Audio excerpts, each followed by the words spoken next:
आपले विचार संकुचित ठेवायचे नाही. आमेन. तुम्ही कोण आहात, तुमची गरज काय, हे सगळं प्रभूला ठाऊक आहे. आमेन. म्हणून ज्यावेळेस तुम्ही प्रार्थना करताना त्यास विश्वासानं म्हटलं पाहिजे ते माझ्यामध्ये आहे. आमेन.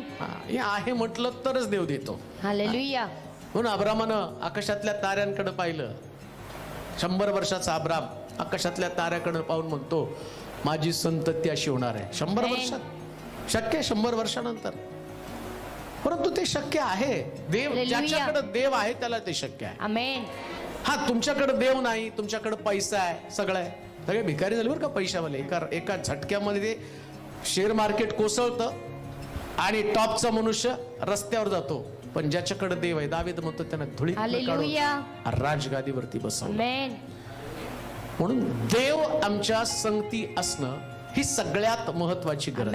फक्त देव, कोणी असो नसो, तुमचे नातेवाईक, तुमचे मित्रगण, तुमची नोकरी, तुमचा पैसा, तुमची प्रॉपर्टी, कोणाला तुमच्या संगती येण्याचा आग्रह करू नका. हे सगळे सोडून जाणार आहेत. पण एक गोष्ट ध्यानात ठेवा, तो म्हणतो आकाश माझं सिंहासन, पृथ्वी माझं पाय ठेवण्याचं ठिकाण. म्हणजे देवानं पृथ्वीला पायाखाली ठेवलेलं आहे. हालेलुया. मग आम्हाला देवाच्या पायाजवळ बसलो तर सगळं जगच आमचं आहे ना. आमेन. किती सोपं आहे.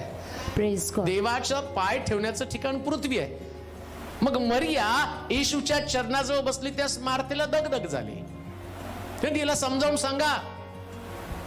त्यावेळेस येशू तिला म्हटला मरियानं चांगला वाटा निवडला. आमेन.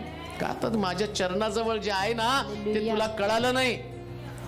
अरे माझं पाय ठेवण्याचं ते ठिकाण आहे, आणि ज्यास मी तिथं बसतो म्हणजे मी जगावरती राज्य करतो.